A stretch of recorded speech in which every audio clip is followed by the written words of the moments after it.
Hey guys, tonight we begin with the deliciously questionable world of ancient Roman street food. From greasy thermopolia counters to honey-soaked fig cakes eaten in the shadows of marble columns, Roman junk food wasn't just fuel. It was flavour, status and survival, all rolled into one mystery sausage. So before you get comfortable, take a moment to like the video and subscribe, but only if you genuinely enjoy what I do here. And let me know in the comments where you're tuning in from and what time it is for you. It's always fascinating to see who's joining us from around the world.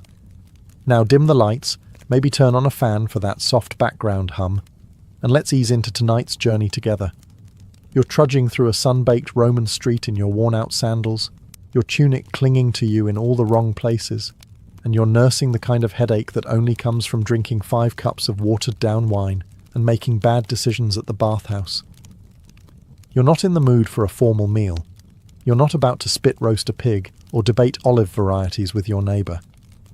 No, you need something immediate, greasy, possibly regrettable.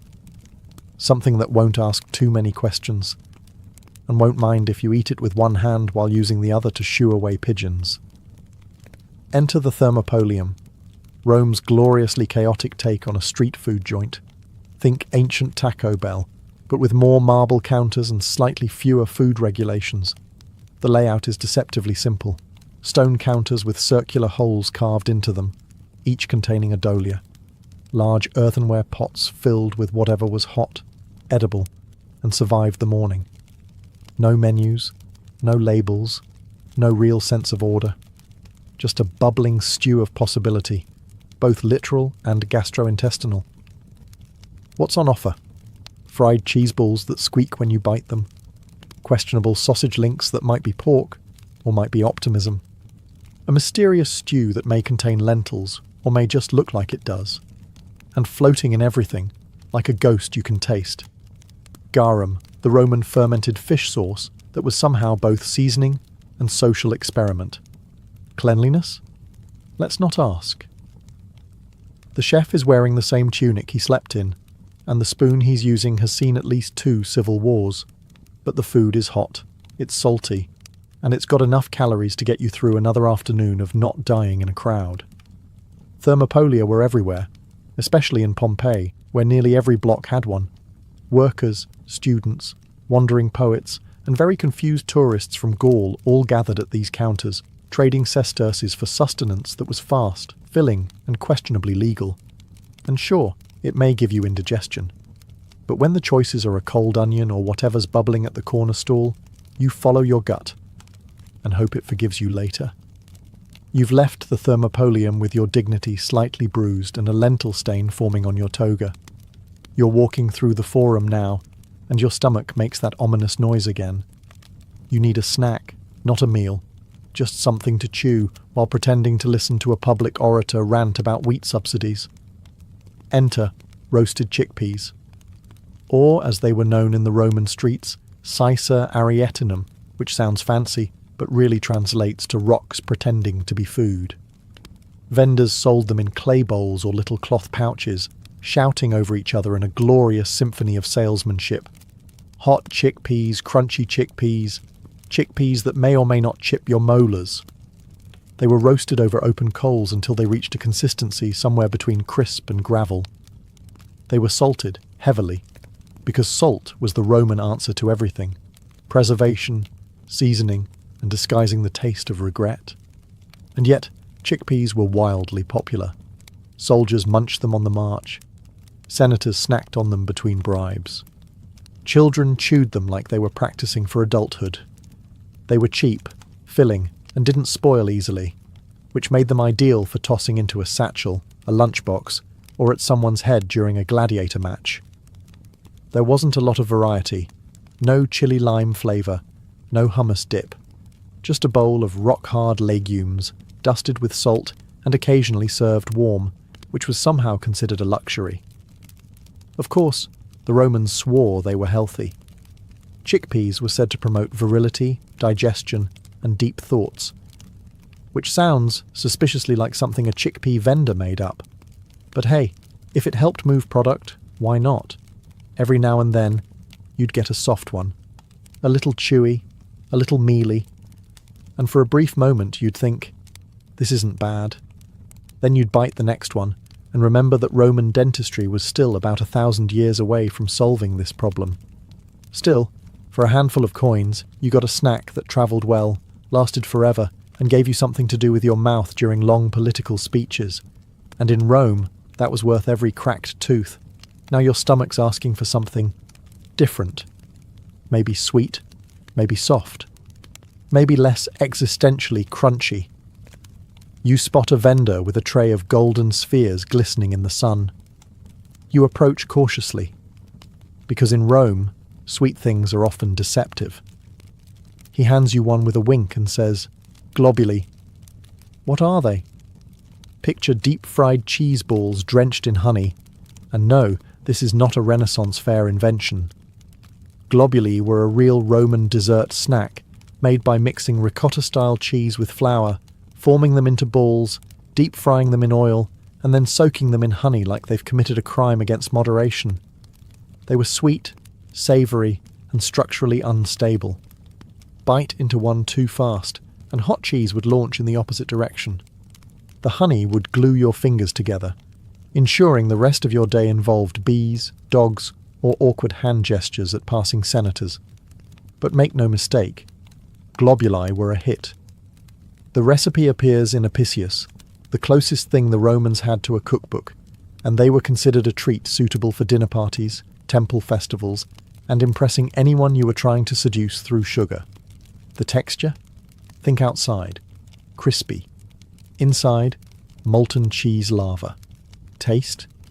Somewhere between dessert and what if cheesecake was aggressive. The Romans didn't believe in restraint when it came to honey, and these things were practically candied cannonballs. And while they weren't exactly street food for the masses, frying cheese in oil required some resources, they did make appearances at more upscale gatherings. Imagine a toga party ending with guests groaning happily, their tunics stained with cheese grease and bees hovering like tiny waiters. One bite could transport you to culinary heaven or send you running to the nearest public fountain for a finger rinse. There was no in-between. So yes, while we moderns have donuts, churros and fried Oreos, the Romans had globuli, and in a way they beat us to the punch. Deep-frying dairy and covering it in sugar wasn't an innovation. It was a revival. You just had to survive the stickiness. You now crave something a bit more refined, less dripping, more dignified, maybe even elegant. Enter the Roman answer to gourmet dessert, dates stuffed with nuts. Known as dulcia domestica in recipes from Apicius, these little bundles were deceptively simple. Take some fresh dates, sticky, brown, squishy, and already halfway to jam. Remove the pits and cram them full of finely chopped almonds or walnuts. Then drizzle with honey, or roll them in it, or drown them entirely, depending on your social status and disregard for subtlety. At first glance, they look harmless. A rustic little sweet, the kind of thing you'd hand to your grandma and feel proud. But beware. These things were dense. Densely packed, densely flavoured, and, if left out in the sun too long, dense enough to cause dental trauma. Imagine nature's candy, turned into a polite form of edible masonry. They weren't just for nobles, though the rich definitely flaunted them at feasts. Slaves and working-class citizens occasionally got their hands on dried dates too, especially around festivals, when indulgence was briefly encouraged and digestive consequences were quietly ignored. The texture was, well, enthusiastic. The date provided chewy resistance, the nut added a crunchy surprise, and the honey acted as ancient Roman superglue. Eating one often required commitment and privacy. They stuck to your teeth, your hands, your toga, and occasionally your personal relationships, if you took the last one. Nutrition-wise, surprisingly solid. Dates were high in sugar and energy, nuts gave a protein boost, and honey, well, honey just made everything feel fancier. Romans claimed it aided digestion, but let's be honest, they were mostly just thrilled to have something sweet that didn't come with bones in it. As a bonus, these treats travelled well.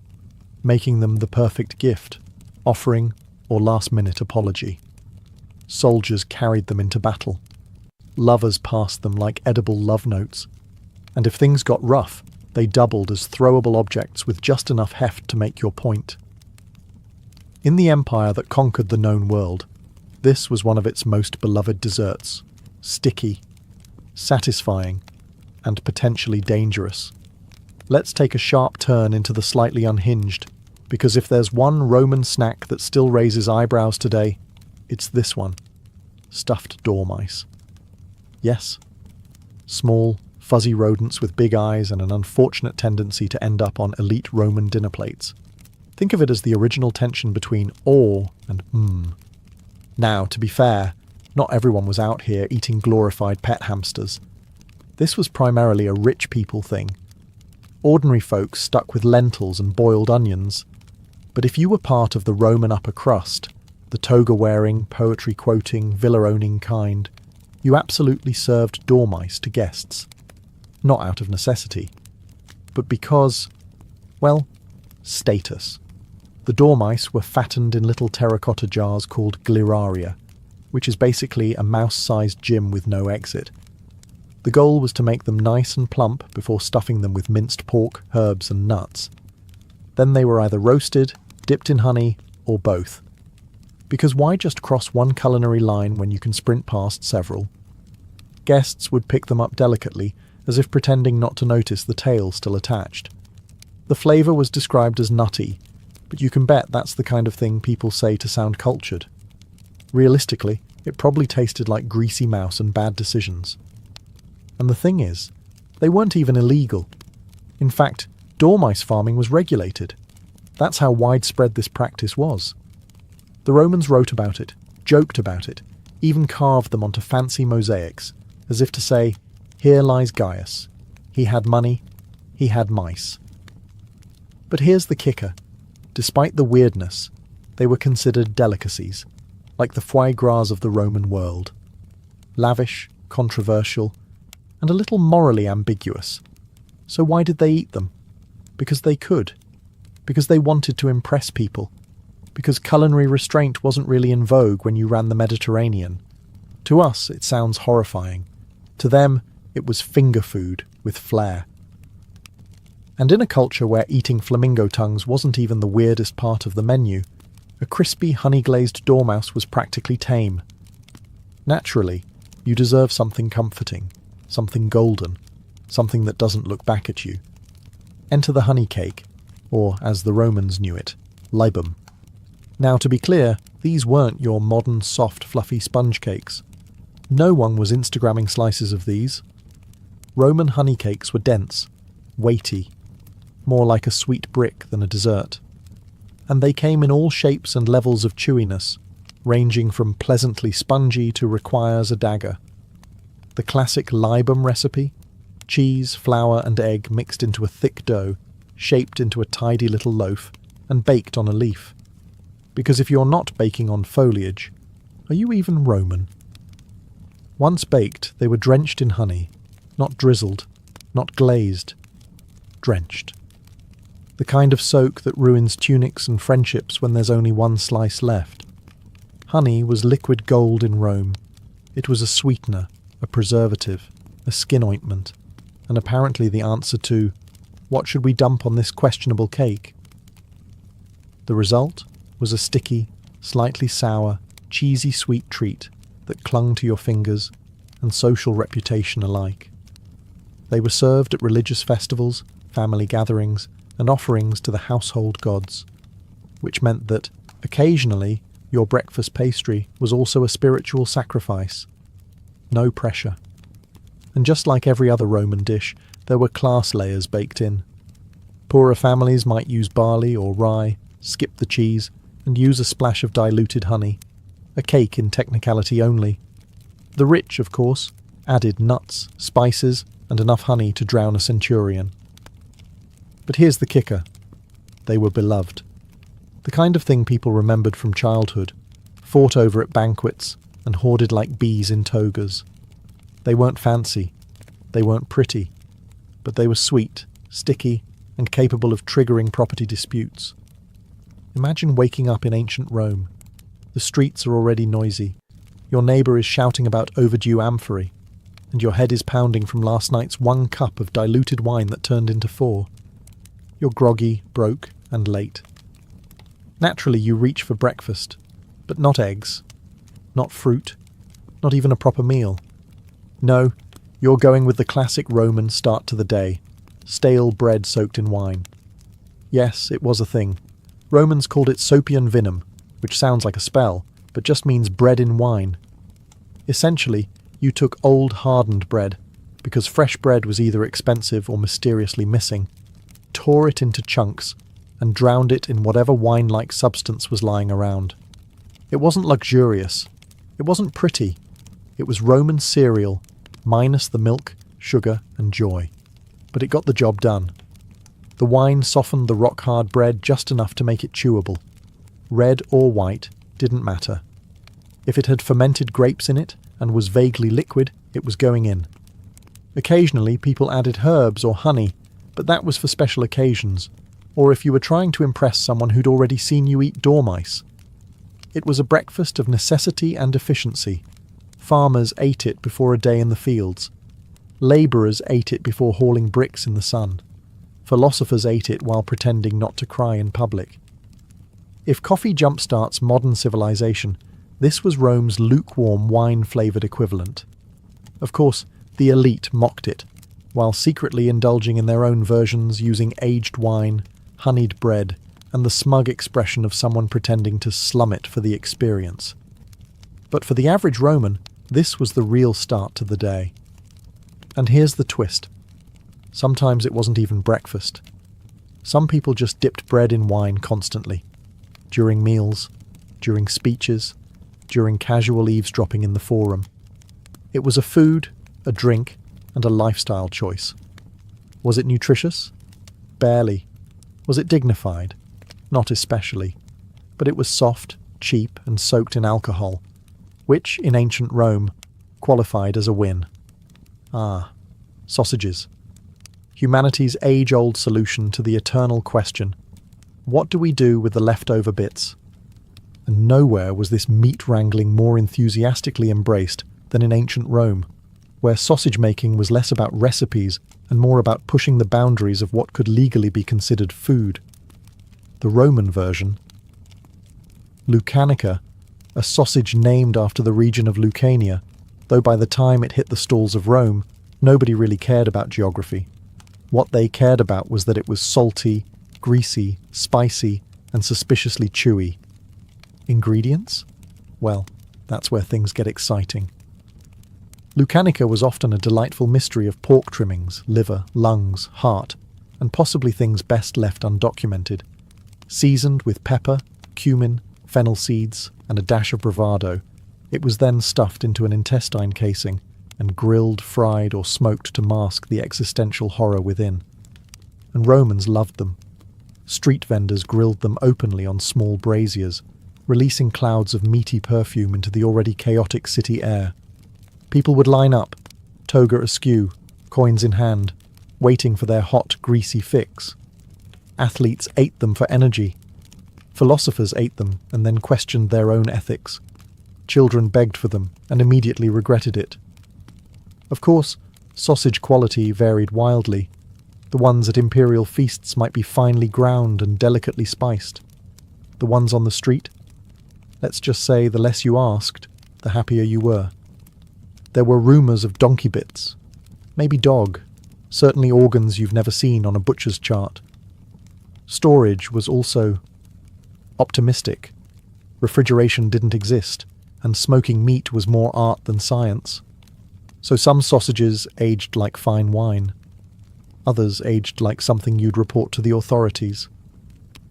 Still, they were everywhere, sold at Thermopolia, eaten at arenas, carried into battle. A Roman soldier marching across Gaul could count on 2 things: sore feet and a dried sausage in his pouch. It was calorie-dense, flavour-rich, and durable enough to double as a self-defence weapon if necessary. Let's talk about Roman pancakes, or as they might have called them, flat disappointment with a drizzle of hope. In theory, Alita Dolcia sounds promising. It translates to another sweet, and was essentially a basic pancake made from spelt flour, eggs, and milk. Sometimes honey got involved, sometimes not. And that inconsistency alone tells you exactly what kind of emotional roller coaster this food was. You'd mix the batter, pour it into a pan over a fire that may or may not be cooperating, and let the magic happen. Except, Roman magic didn't involve fluffy stacks or maple syrup. These pancakes were thin, dense, and just sturdy enough to qualify as edible flooring. If you were lucky, they'd be fried in a bit of oil and served with a generous helping of honey, maybe a sprinkle of poppy seeds if someone was feeling festive. If you weren't lucky, you got the version with no toppings, no sweetness, and the texture of a legal document. Still, they were popular. Cheap, easy to make, and surprisingly versatile. They could be sweet or savoury, eaten hot or cold, served at festivals, funerals, and that awkward space between breakfast and guilt. Romans weren't looking for a breakfast revolution, they just wanted calories that didn't bite back. But make no mistake, if you're imagining a modern pancake with strawberries and whipped cream, adjust your expectations downward immediately. These were the kind of cakes that required strong teeth and low emotional standards, more fuel than food, more endurance snack than indulgent brunch. Yet they had their place. They filled stomachs. They paired decently with wine. They made you feel, however briefly, that you had some control over your life, which in a world of invasions, political backstabbing, and mystery meat sausages was no small comfort. And sometimes, just sometimes, the batter would crisp just right on the edges. The honey would caramelize, and you'd think, this is almost good. That fleeting joy was the Roman pancake's true legacy, setting the bar low enough to be pleasantly surprised. So were they bland? Yes. Were they adored? Somehow, also yes. Because in Rome, even mediocrity had its moment, preferably served with honey. There's a certain honesty in Roman cuisine. They didn't pretend things were fancy. They didn't trim the fat. And when it came to fish, they certainly didn't waste time with tidy fillets or delicate portions. No, they went straight for the bits. Fried, salty, sometimes unrecognizable, always crunchy. Imagine this. You're wandering the docks of Ostia, or maybe just downwind from a fishmonger in the Subura. You catch a whiff of something sizzling, something fishy, something that's probably been sitting out since sunrise. You follow your nose, and there it is, a greasy tray of fried fish parts, lovingly coated in oil, and what might be flour, or might be street dust. No one's sure anymore. What were you getting exactly? Well, fish heads, tails, fins, and anything small enough to toss whole into a pan. Anchovies were a favourite. Sardines, too. Occasionally the Romans would venture into mystery seafood territory and fry whatever creature happened to flop into the net that day. The cooking method was simple. Heat up some oil, toss the fish in, and hope they crisp before they burn. Sprinkle with salt. Maybe a squirt of vinegar if you were feeling aristocratic. Serve it wrapped in a fig leaf or straight into the customer's hand if hygiene was optional, which, let's be honest, it usually was. These little crunchy sea creatures were everywhere. Thermopolia served them. Market stalls shouted about them. Kids bought them as snacks, and everyone knew, if it's been fried hard enough, you don't have to ask what part of the fish it was. Nutritionally, decent. Omega-3s, protein, calcium. From the bones you were absolutely crunching through, and a lingering scent of the Mediterranean that stayed with you for days. But here's the magic. People loved it. Romans weren't looking for elegance. They wanted salt, fat, and crunch. And these fish bits delivered. Loudly. Greasily. In a way that told your stomach, yes, I'm full, and told your dignity, we don't talk about this. By now, you've eaten bread soaked in wine, sausage stuffed with mystery, and a pancake that legally qualifies as a construction material. Maybe you're craving something wholesome, something fruity, something that says, I made a good life decision today. Enter the Roman fig cake, or as some modern historians like to call it, the ancient art of making leftovers look intentional. Figs were everywhere in Rome, abundant, cheap, and so perishable that Romans had roughly 3 hours between ripe and fermented. So what did they do with the extras? They smashed them into fig cakes, little lumps of mashed fig, sometimes mixed with nuts or flour, occasionally shaped into discs, and almost always passed off as dessert. The texture was ambitious, chewy, sticky, and vaguely alarming if stored improperly. The taste? That depended on how long the figs had been sitting in the sun. Best case scenario, rich and naturally sweet. Worst case? A tangy flavour profile one could charitably call surprising. Sometimes they added honey, which helped. Sometimes they didn't, which didn't. Some versions included sesame seeds, creating a snack that stuck to your molars like emotional baggage. Others were wrapped in leaves for easy portability and plausible deniability. But despite their humble beginnings, fig cakes were popular across all classes. Farmers brought them into the fields. Philosophers nibbled them while judging other philosophers. Even the rich liked them, though theirs came adorned with spices and smugness. In festivals, they were often handed out to crowds like ancient granola bars. And because they didn't spoil easily, they became the go-to offering for gods, house spirits, and that one neighbour you didn't like but had to stay polite with. Let's not pretend they were glamorous. Nobody was writing love poems to fig cakes. But they were dense, nutritious, and endlessly adaptable. The culinary equivalent of it'll do. And let's face it, in a society where most desserts either stuck to your hands or tried to escape your plate, the humble fig cake offered a rare kind of stability. It didn't sparkle, it didn't impress, but it also didn't fight back. And sometimes, that's enough. At this point in your Roman culinary journey, you've eaten enough fermented, fried, and honey-drenched material to question your life choices. But don't worry, we haven't yet explored one of Rome's most cherished obsessions: cheese. Specifically, cheese snacks, the kind that could be delightful, or instantly regrettable. Cheese in ancient Rome wasn't just a food, it was a philosophy. They had soft cheese, hard cheese, aged cheese, and the kind of cheese that might count as a biological weapon by modern standards. Romans loved to snack on cheese between meals, or more accurately, between other questionable decisions. Let's start with fried cheese patties. A common treat at Thermopylae and taverns, these were made by mashing soft cheese, likely a ricotta-like curd, mixing it with flour or semolina, forming little discs, and frying them in oil until golden. Sounds tasty, right? It was, but only if eaten hot. Let them cool for 5 minutes, and you were suddenly gnawing on something with the texture of an old sandal. Some were sweetened with honey, others had herbs and were aggressively savoury. Occasionally someone would throw in nuts or dried fruits, which, in theory, sounded inventive, but often ended up tasting like someone accidentally dropped trail mix into a grilled cheese. Now, if you were particularly unlucky, you might encounter aged Roman cheese. This wasn't your delicate French brie or polite cheddar. No, this was hard, pungent, and frequently described as fragrant, which is ancient cook speak for don't inhale too deeply. Some versions were aged until they were more salt than cheese. Others were stored in baskets, left out in the sun, and possibly used to repel unwanted guests. Cheese snacks were everywhere.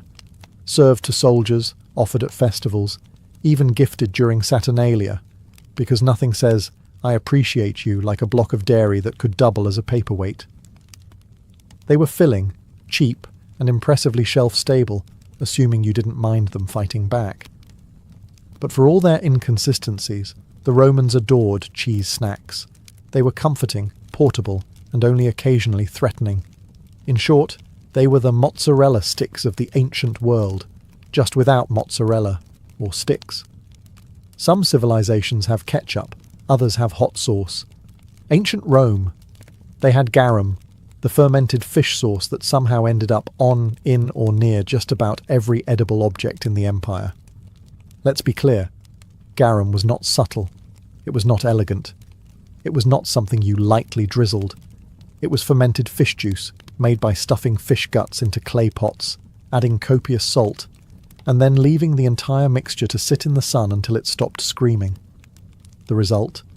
A brown, oily, salty, tangy liquid that Romans poured over meats, vegetables, grains, and yes, snacks. Bread dipped in garum? Absolutely. Roasted nuts with garum? Why not? Fried cheese with a splash of garum? You're living dangerously, but that's Roman cuisine for you. And it wasn't just for taste. Garum had social clout. There were different grades, some for the poor, and others so exclusive they were aged longer than your average gladiator. Liquamen, alec, and other variations were sold across the empire, with labels boasting origins, purity, and probably imaginary, health benefits. Think of it as the ancient Roman version of organic artisanal soy sauce, but with more intestines. Now, it should be noted that the smell of garum production was so bad, it was legally restricted to outside city limits. That's right. Even in Rome, where sewage flowed freely and public baths were occasionally experimental at best, garum factories were banned from the neighbourhood. But once bottled and shipped, it was gold. Emperors hoarded it. Cooks swore by it. Hungry citizens slathered it on nearly anything that didn't move. It was Rome's favourite flavour bomb, and its most widely tolerated olfactory crime. Did people actually enjoy it? Apparently, yes. They praised it in poems. They included it in cookbooks. They wrote love letters to recipes that began with, "First, drown everything in garum." Was it healthy? Possibly. Was it overwhelming? Always. Did it add something magical to fried street snacks? If you like your magic strong, fishy, and vaguely suspicious, then yes. So when you imagine Roman junk food, don't just picture cheese balls or fig cakes. Picture cheese balls and fig cakes, soaked in fermented fish sauce, because that's what winning tasted like in Rome. You still crave a snack, something casual, something crunchy, something you can eat with one hand while waving the other dramatically at passing senators. Enter Roman street nuts. Walk through any bustling Roman marketplace, the Forum, the Porta d'Ostia, the back alleys of Subura, and you'd hear the unmistakable sound of nuts roasting on open coals. Not in the cosy, holiday-scented way, more like the smell of burning street cart mixed with salted temptation. Your choices? Almonds, walnuts, hazelnuts and pine nuts, though the latter could cost a small fortune and possibly your dignity if you dropped them. Most were roasted, lightly salted, and sometimes flavoured with herbs or honey. Simple, addictive, pocket-friendly. Vendors sold them in little paper cones made of recycled wax tablets or papyrus scraps, which occasionally still had grocery lists or bad poetry scribbled on them. Bonus entertainment. And the Romans. They went nuts for nuts. Philosophers munched them while pondering mortality. Gladiators downed them for protein. Drunken party guests tossed them into mouths, and sometimes amphorae, with varying degrees of accuracy. Even the emperors snacked on them, though theirs were peeled, gilded, and likely carried to them on a silver platter by someone with anxiety. Some were even candied. Almonds coated in honey were the closest thing Rome had to peanut brittle, and they were equally capable of cracking a tooth or winning your affection, depending on how fresh they were. Of course, there were downsides.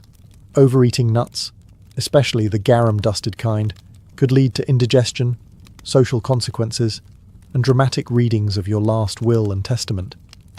But that didn't stop anyone, because street nuts were fast, cheap, and deeply satisfying.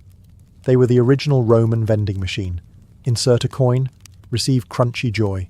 No fuss, no mystery meat, no tales, just a handful of salty delight in a city powered by wine, ambition, and low-grade chaos. You've partied like a senator. You've bathed in wine, sung badly at a Saturnalia feast, maybe kissed someone who turned out to be your cousin's slave. It's the morning after. Your toga's on sideways. Your mouth tastes like garum and questionable life choices. You need help. But in Rome, help doesn't come in the form of aspirin or black coffee. No. What you get is a heroic, semi-medicinal snack and the vague hope that Jupiter still loves you. Enter Hangover food, Roman edition. First up is the cure-all wine-soaked bread. Yes, again. Because what better way to fix a wine-induced disaster than with more wine, now absorbed into a stale loaf so dry it threatens to exfoliate your gums? Or maybe you're handed a raw egg stirred into spiced wine, known as posca ovata. Think of it as a proto-protein shake, minus refrigeration, hygiene, or joy. Slug it down and try not to gag while someone older than the Republic insists it restores your humours. Still woozy? Time for a snack platter from Etruscan hell. Olives, garlic, vinegar-soaked onions, and maybe a bite of pickled fish, because nothing clears the sinuses like salty brine and regret. One famous option, fried cabbage with cumin and oil. Supposedly miraculous. Realistically, greasy, pungent, and likely to start more problems than it solves. Roman doctors swore by it. Roman diners mostly swore at it. There were also sweet options, figs with honey and vinegar, or dates soaked in wine and dusted with pepper. These, to be fair, probably did help. They were sugary, hydrating, and just weird enough to distract you from your headache. And if all else failed, you could always go full gladiator. A handful of barley, a raw onion, and a punch to the chest to wake you up. No science, just confidence and shame. Of course, Romans didn't call it a hangover. They called it being troubled in the head, which frankly sounds more accurate. And while their cures were hit or miss, they believed in them. With the same fervour they believed fried dormice were classy. So there you are, hunched over a thermopolium counter, sipping spiced vinegar and chewing cabbage, while praying to Bacchus for mercy. Welcome to recovery Roman style. Before he was the scourge of Rome, before elephants thundered over the Alps, Hannibal Barca was just a boy, wide-eyed, sharp-minded, and already forged in the fire of revenge. The year is around 237 BCE. Carthage, the once proud North African power, has just lost the First Punic War to Rome. And the man nursing that wound deeper than anyone else? Hamilcar Barca, the boy's father. He wasn't just a general. He was a symbol of Carthaginian resilience, fierce, brilliant, and bitterly humiliated by Rome's victory. And he wasn't done fighting. So when Hamilcar prepared to leave for Iberia, what we now call Spain, to rebuild Carthage's strength and carve out a new empire, he took his 9-year-old son with him. But this wasn't a bonding trip. This was indoctrination. Before they departed, legend says Hamilcar brought Hannibal to the temple of Baal and had him place his tiny hand on a bloody sacrificial altar. There, he made his son swear a sacred oath that he would never be a friend to Rome. Not tolerate. Not ignore. Never be a friend. Think about that. Not many kids are raised with math, swordplay, and a lifelong vendetta as their school subjects. But Hannibal wasn't raised like other kids. His classroom was a war camp. His father was his general, and his curriculum was revenge.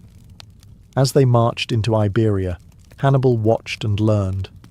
He saw his father win brutal battles, form shaky alliances, and conquer territory mile by mile. Every Roman ambassador that came sniffing around, Hannibal studied. Every negotiation that fell through, every Carthaginian soldier who bled on foreign soil, he remembered it. By the time Hamilcar died and command passed to Hannibal's brother-in-law, Hasdrubal, the boy was already hardened. When Hasdrubal was assassinated years later, Hannibal, now 26, was voted by the army to take command. Not the Senate, not the elders, the soldiers, the ones who had seen him grow up, fight, and lead. And in that moment, the oath of a child hardened into the mission of a man. Rome may have won the first round, but Hannibal Barca was about to change everything they thought they knew about warfare and about fear. Hannibal didn't wait to warm the commander's seat. The moment he took control of the Carthaginian forces in Iberia, he unleashed a campaign so brutal, so effective, that it would make Rome twitch from across the sea. He began with the tribes of Hispania, fractured, proud, and constantly at each other's throats. Instead of marching in like a conqueror, Hannibal used diplomacy, marriage alliances, and bribery to win some of them over. For the rest, he used steel. Tribes that resisted were crushed with a mix of battlefield brilliance and psychological warfare. Hannibal didn't just fight battles, he staged them. He'd allow one part of his army to feign retreat, only to flank and surround the enemy once they thought they were winning. He played minds as easily as he played swords, and the soldiers loved him for it. Hannibal shared their food, marched alongside them, and fought in the thick of combat. He wasn't some pampered general watching from a gilded chariot. He bled with them. He inspired loyalty the same way he inspired fear in huge, overwhelming doses. As Carthage's power grew in Iberia, Rome began to feel the pressure. They had signed a treaty with Hasdrubal before his death, which said Carthage wouldn't cross the Ebro River. But Hannibal wasn't interested in Roman paperwork. He had a much bigger game in mind. So, he targeted the city of Saguntum, a Roman ally just south of the Ebro. Attacking it wasn't just bold, it was practically a declaration of war. Rome watched nervously, unsure if Carthage would restrain this ambitious young general. Spoiler alert, they didn't. The siege of Saguntum was brutal and efficient. Hannibal starved them, bombarded their walls, and finally overran the city. Survivors were either killed or sold into slavery. Rome had its answer. Hannibal wasn't bluffing, and he wasn't afraid. The Roman Senate was outraged, of course. They demanded Carthage hand over Hannibal for violating the treaty. Carthage's response? A collective shrug. The Senate debated, the nobles bickered, but no one had the guts, or perhaps the desire, to rein him in. Hannibal had become bigger than Carthage, and now, with Iberia under his belt and Rome fuming across the sea, he turned his eyes toward Italy. Not by ship, not through a polite declaration of war, but by doing the impossible. He would bring the war to Rome's doorstep, and he would do it with elephants. When Hannibal announced his plan to invade Italy, not by sea, not by treaty, but by land through the Alps, his officers thought he had lost his mind. The Alps weren't just mountains, they were death traps, snow-covered, treacherous, crawling with hostile tribes. No sane general would attempt it, especially not with thousands of soldiers, pack animals, and a handful of African war elephants. But Hannibal wasn't aiming for sanity. He was aiming for shock and awe. In 218 BCE, he began the most daring military maneuver in ancient history. With an army of around 50,000 men and 37 elephants, Hannibal marched north from Iberia, crossing the Pyrenees, skirmishing with Celtic tribes, and eventually reaching the Rhone River. There, he used rafts and local guides to ferry his elephants across. Yes, elephants on rafts. The logistics alone were insane. Rome was caught flat-footed. They expected him to come by sea, or at worst through the expected coastal routes. But Hannibal was rewriting the rulebook, and he hadn't even reached the Alps yet. When they finally began the Alpine ascent, everything that could go wrong did. Landslides buried equipment. Snow blinded the troops. Altitude sickness, freezing winds, and starvation killed thousands. Supplies ran low, morale plummeted, men began to desert, elephants slipped on the icy paths and plummeted into ravines. One soldier reportedly had to chisel frozen horse hooves free from icy rock with a pickaxe. But Hannibal kept moving. He rallied his men by pointing to the distant plains of Italy, promising them rich farmland, plunder, and revenge against Rome. He used fire to shatter ice, vinegar to weaken rock, and sheer will to drag his army over nature's deadliest obstacles. After 2 harrowing weeks, barely alive and with fewer than half his original force, Hannibal emerged on the other side, into the Po Valley, exhausted, frostbitten, and battered, but in Italy, and Rome. They were horrified. They had never imagined an enemy would knock on their door in such fashion. The Alps weren't supposed to be crossed, let alone with elephants. But Hannibal had done it. It wasn't just a march, It was a message. Rome isn't safe. Nowhere is. I'm here. And he wasn't planning on leaving anytime soon. Hannibal didn't waste time once he hit Italian soil. Even with a diminished force, he immediately began recruiting discontented Gallic tribes in northern Italy, Rome's enemies, and they joined him because Hannibal didn't just promise liberation, he proved it with blood. Rome, stunned but still arrogant, scrambled to send legions to intercept him. Consul Gaius Flaminius took command, burning with the confidence of the Republic. He wanted a swift victory, a glorious one that would restore Roman pride after Hannibal's ridiculous Alpine stunt. But Hannibal had already chosen his battlefield, and it wasn't going to be glorious for anyone in a red cloak. The place was Lake Trasimene, a foggy, narrow valley with water on one side and steep hills on the other. Perfect for an ambush. Hannibal stationed his infantry in front, clearly visible, like bait. He then concealed his cavalry and elite troops in the hills, hidden in the early morning mist.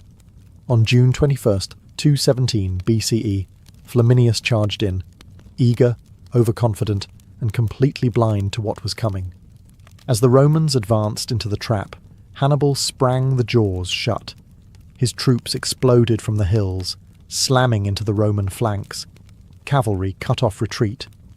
The Roman line, stretched thin in the narrow pass, had nowhere to maneuver. It was chaos.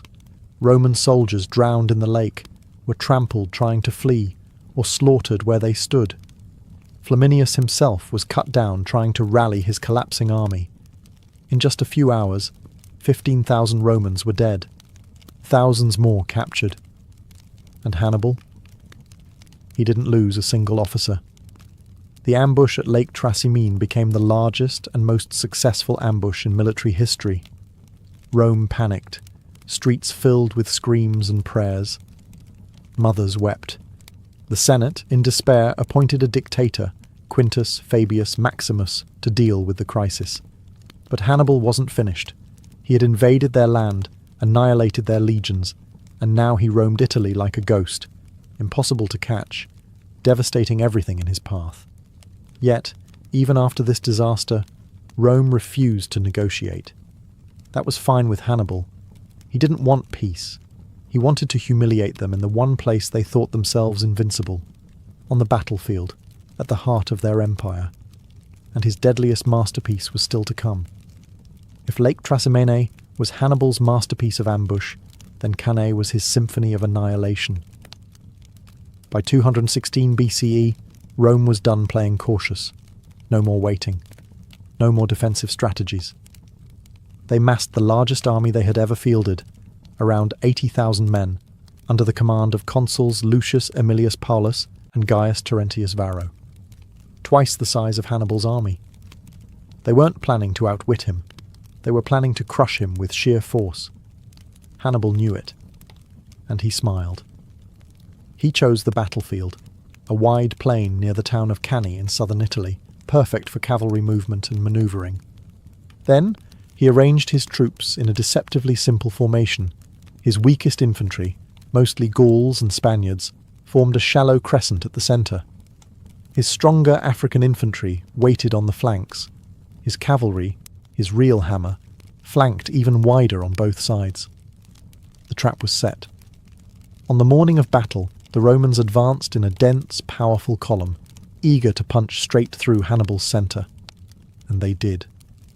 At first, Hannibal's crescent began to bend inward under pressure, retreating but not breaking. The Roman infantry surged forward, deeper and deeper into the trap, thinking victory was near. That's when the jaws snapped shut. Hannibal's African infantry on the flanks wheeled inward, enveloping the Romans from both sides. His cavalry, having already routed the Roman horsemen, circled back and attacked from the rear. Now the Romans were surrounded, completely. No retreat, no breathing room, just chaos and blood. In the blazing August heat, men suffocated in the crush of bodies. Swords couldn't swing, panic set in, and Hannibal's men systematically slaughtered them, cutting them down in one of the most lopsided massacres in military history. An estimated 50,000, 70,000 Romans died in a single day, more than the entire population of many ancient cities. It was the worst defeat Rome had ever suffered, and remains one of the deadliest battles of all time. And Hannibal, he didn't march on Rome. Not because he couldn't, but because he knew Rome would not fall easily. He needed reinforcements from Carthage, siege equipment, and time. But Carthage hesitated. Even after handing Rome its darkest day, Hannibal stood alone. And Rome, wounded, vengeful, and now very afraid, wasn't planning on letting him go unpunished. After Cannae, Hannibal's name alone could silence a Roman crowd. Mothers used it to frighten their children. Hannibal ad portus. Hannibal is at the gates. And yet strangely, he never entered the city. For 16 years, Hannibal roamed the Italian countryside like a phantom, unbeaten, unpredictable, and completely without reinforcements. He won the loyalty of many southern Italian cities and brought chaos to Rome's allies. But Carthage, for all its riches, refused to send him the support he needed to finish the job. The Senate feared his growing power. His enemies at home whispered about his ambition. They were more comfortable letting him bleed Rome slowly than arming him for a final strike. So, Hannibal was forced to adapt. He became a master of survival, fighting guerrilla-style skirmishes, harassing supply lines, destroying crops, and always staying just out of reach. The Romans, under Fabius Maximus, nicknamed the Delayer, refused to give battle. They shadowed him, avoiding open conflict, starving him of opportunities. But Hannibal still scored victories. He crushed Roman forces at Herdonia, ambushed them in Apulia, and even destroyed entire consular armies that dared to chase him. And he kept doing it without ever losing a major engagement. But time was turning against him. Rome, battered but relentless, adapted. They built more legions, trained new commanders, strengthened their alliances. While Hannibal wandered with a shrinking army, Rome expanded its power like a hydra growing new heads, and the war began to shift elsewhere. Rome invaded Iberia, cutting off Carthaginian supply lines. Hannibal's own brother, Hasdrubal, tried to bring reinforcements by crossing the Alps, just like Hannibal had years before. But Rome intercepted him, crushed his army, and threw Hasdrubal's severed head into Hannibal's camp. That message was clear. You're alone now. Hannibal's dream of breaking Rome from within was fading. He had turned Italy into a graveyard of legions, but without reinforcements, without siege engines, without political backing, he couldn't deliver the final blow. Still, he refused to leave. He had promised his father, as a boy, that he would be no friend to Rome.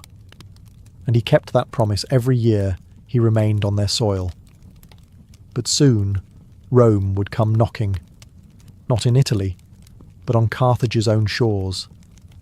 And Hannibal would have no choice but to go home for the final fight. By 203 BCE, the tide had fully turned. Rome had clawed back from disaster, conquered Hannibal's strongholds in Iberia, and taken the fight directly to North Africa. Leading the charge was Scipio Africanus, a young, brilliant general who had studied Hannibal's tactics obsessively. Rome was no longer content to wait. They wanted Carthage destroyed. And to save itself, the Carthaginian Senate had to do the unthinkable. They summoned Hannibal home. After 16 years of near-mythical campaigning in Italy, Hannibal left the land he had bled for. He returned to Carthage to defend a city that had abandoned him, and to face a man trained in the art of Hannibalic warfare. The final showdown came at Zama in 202 BCE. This time, the armies were nearly evenly matched. Hannibal commanded a force of veterans, levies, and 80 war elephants. Scipio, meanwhile, had disciplined Roman legions and Numidian cavalry, crucially led by Massinissa, a former Carthaginian ally who had switched sides. Hannibal opened the battle with a massive elephant charge. It was meant to shatter the Roman lines. But Scipio had planned for this. He ordered his troops to part, creating corridors that funneled the elephants safely through. The beasts either panicked or passed harmlessly between the Roman ranks. Some even turned back, trampling Hannibal's own lines. What followed was a fierce infantry clash. Hannibal's veterans fought valiantly, even pushing back Rome's front lines. But when Scipio's cavalry returned from the flanks and attacked from behind, just as Hannibal had done at Cannae, the Carthaginian formation collapsed. The roles had reversed. Hannibal, once the master of encirclement, was now its victim. Carthage was forced to surrender. The terms were brutal. They had to give up their fleet, pay a massive indemnity, and promise never to wage war without Rome's permission. Hannibal had lost. But it wasn't just a military defeat, it was the death of a vision.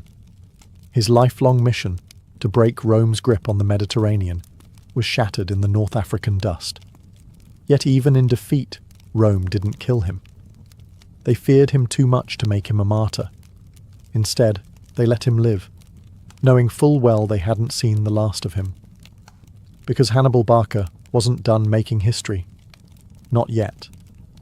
Hannibal returned to Carthage not as a defeated general, but as a survivor.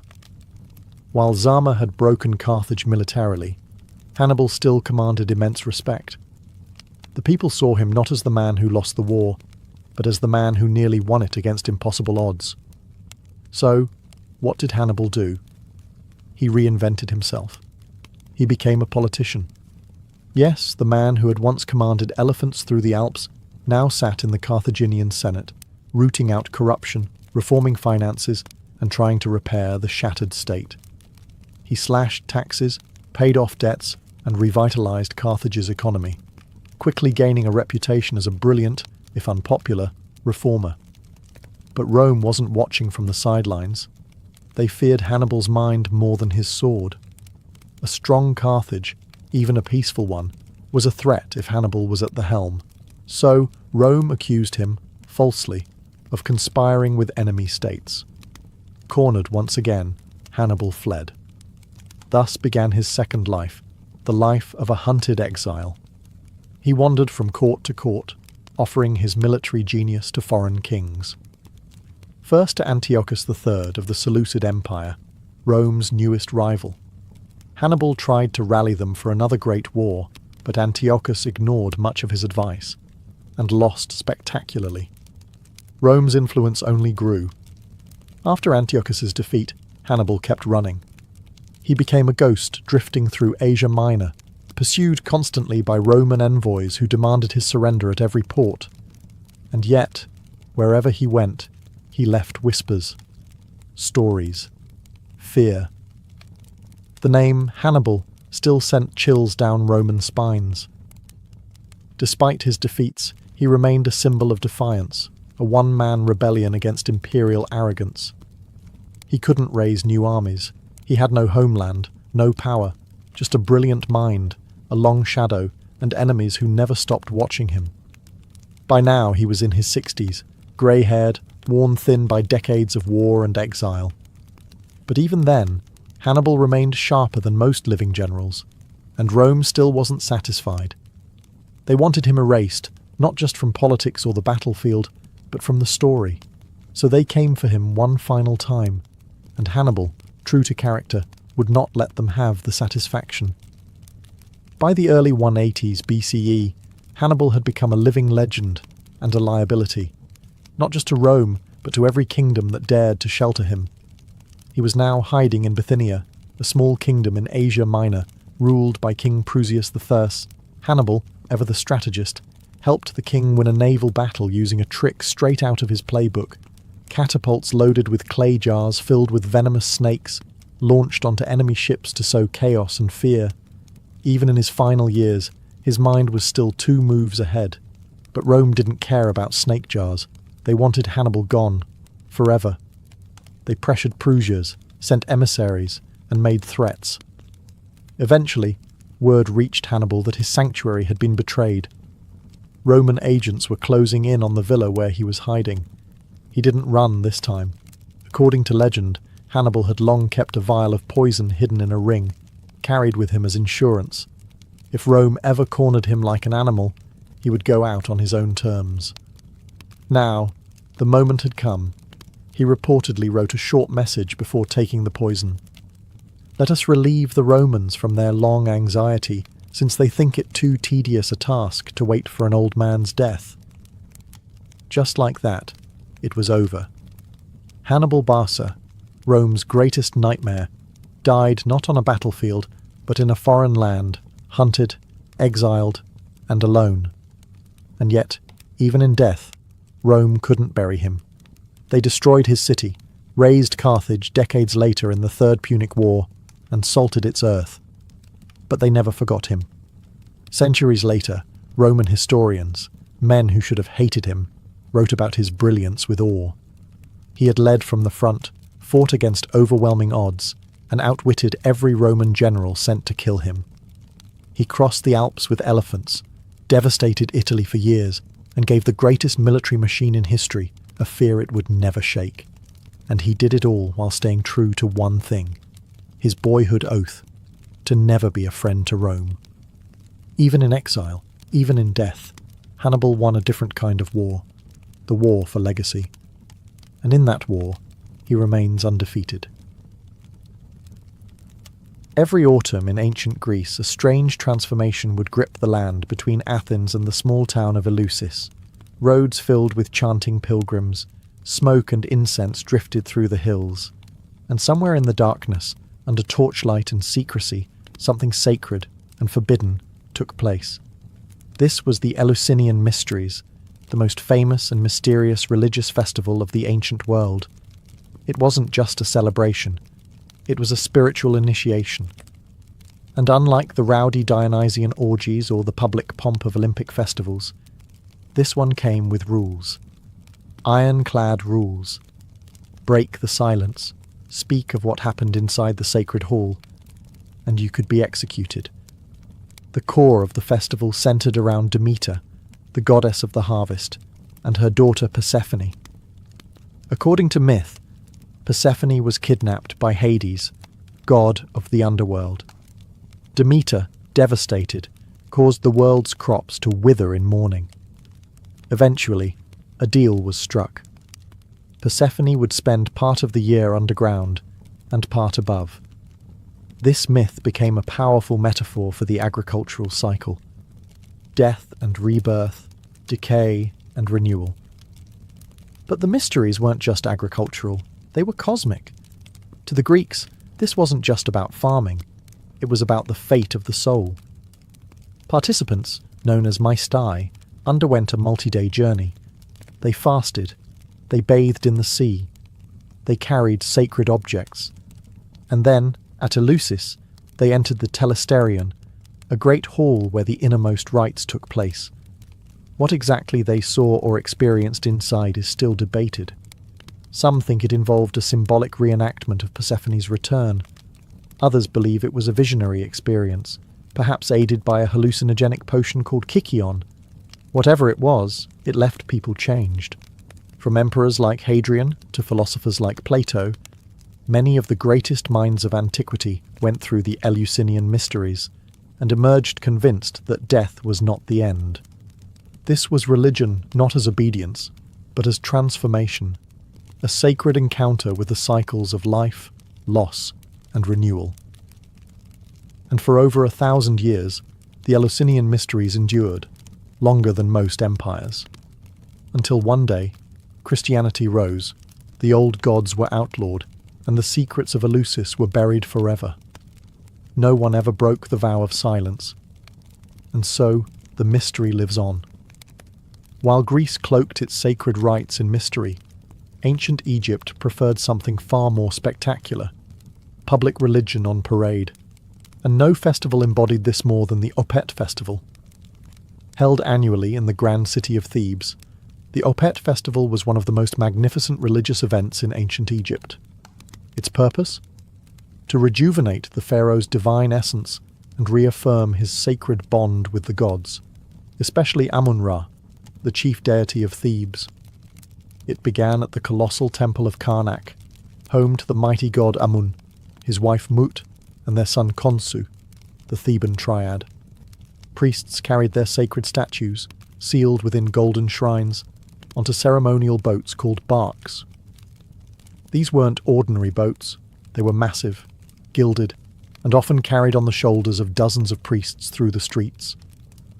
Later, they were floated down the Nile itself. Their destination? The Luxor Temple, about 2 kilometers away, linked to Karnak by a grand avenue lined with hundreds of sphinxes. The journey between the temples was not silent or solemn. It was vibrant, theatrical, and drenched in pageantry. Dancers, musicians, acrobats, and chanting priests filled the streets. Commoners came out in droves, not just to watch, but to participate. For many Egyptians, this was their chance to see the divine, not hidden in the inner sanctums of a temple, but paraded openly, proudly, and dazzlingly through the city. And this wasn't just ritual for show. The pharaoh himself joined the procession, often taking part in sacred reenactments. In some eras, it was believed the god Amun merged spiritually with the pharaoh during the ceremony, recharging his divine mandate to rule. It was a renewal of power, not through conquest, but through cosmic approval. There was also a deeply human element. During the festival, the strict boundaries between priest and peasant, god and mortal, loosened. People feasted, drank, danced. It was joy wrapped in divinity, a moment when heaven touched earth, however briefly. The Opet festival lasted anywhere from 11 to 27 days, depending on the period and the pharaoh's budget. And while each celebration had its own flavour, the message remained the same. Egypt was in balance, the gods were pleased, and the divine order of Ma'at still reigned. For the Egyptians, that meant everything. If the Eleusinian mysteries were about divine secrets and the Opet festival about royal divinity, then Saturnalia was something else entirely, a week-long party where Rome gleefully abandoned its rules. Held every December in honour of Saturn, the Roman god of agriculture, time and liberation, Saturnalia was a deeply rooted festival, celebrating the end of the harvest and a nostalgic longing for the mythical Golden Age, a time when Saturn ruled and all men were free and equal. And for a few chaotic days, Romans tried to relive that dream. It began with a sacrifice at the Temple of Saturn in the Forum, followed by a public feast. Then, all social norms were flipped on their heads. Masters served their slaves. Senators wore colourful tunics instead of togas. Gambling, usually banned, was openly permitted. Work stopped. Schools closed. The courts shut down. Rome didn't function, at least not in the usual sense. One of the festival's most bizarre traditions was the election of a Saturnalian king, sometimes called the Lord of Misrule. This was often a low-ranking citizen, a slave, or even a child, given mock authority to issue absurd commands. Sing naked in the streets. Balance a plate on your head. Obeying these ridiculous orders was part of the fun. Saturnalia was also when people exchanged gifts, wax candles, small figurines, and even poetry. It was light-hearted, full of laughter, and had a warmth that feels oddly familiar. In fact, many scholars argue that Saturnalia is one of the cultural ancestors of Christmas. The timing, the gift-giving, the candles, the feasting, it all echoes through time. But Saturnalia wasn't just a holiday. It was a pressure valve. For a society so rigidly structured, with slaves at the bottom and senators at the top, it allowed for the illusion, however brief, that everyone was equal. That maybe, just maybe, there could be a return to Saturn's mythical golden age. Of course, when the festival ended, everything snapped back into place. Slaves returned to servitude. The Senate resumed its bickering. The streets quieted. But for that week of reversal, Rome became a theatre of joy, chaos, and shared humanity. Because even an empire needs a break from pretending it has everything under control.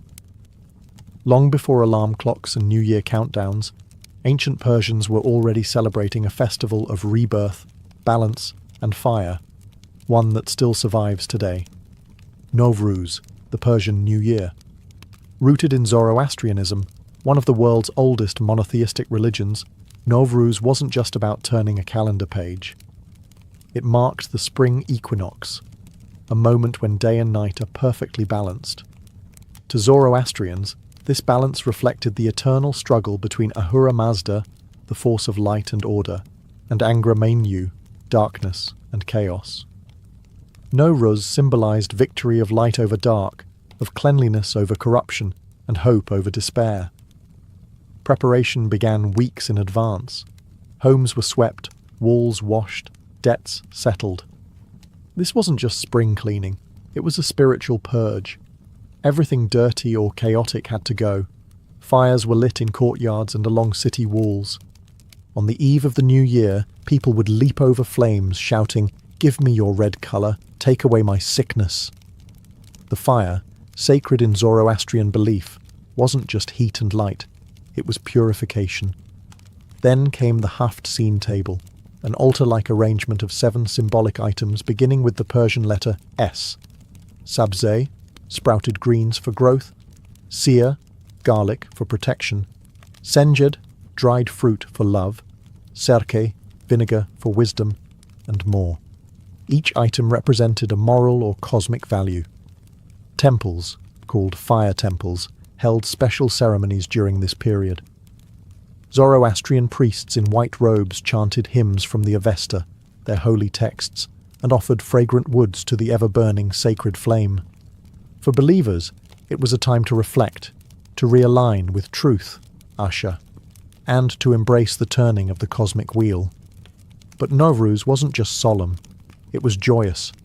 Families gathered, tables overflowed with food, children received gifts, and musicians filled streets with drums and flutes. For a society that prized cosmic order, this was a moment when everything reset, not just the year, but the soul. Nowruz outlived empires. It was celebrated by the Achaemenids, the Parthians, the Sassanids, and it continues today across Iran, Central Asia, and beyond. Few ancient religious festivals have endured this long, but then again, few are built so elegantly around something as universal and eternal as light returning to the world. In ancient Athens, worship didn't always mean incense and silence. Sometimes it meant masks, wine, and a god who knew how to throw a party.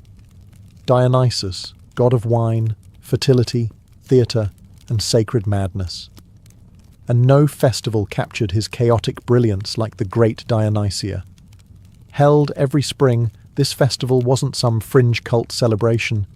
It was one of the most important public events in the Athenian calendar. It honoured Dionysus not through animal sacrifice or solemn chants, but through drama, tragedy and comedy performed in his name. It began with a procession through the city. Citizens carried giant phallic symbols, yes, really, waved ivy-covered staffs, and chanted hymns as they led a statue of Dionysus to the theatre of Dionysus at the foot of the Acropolis. There were flutes, dancers, and a tidal wave of wine-fueled enthusiasm. Then came the performances.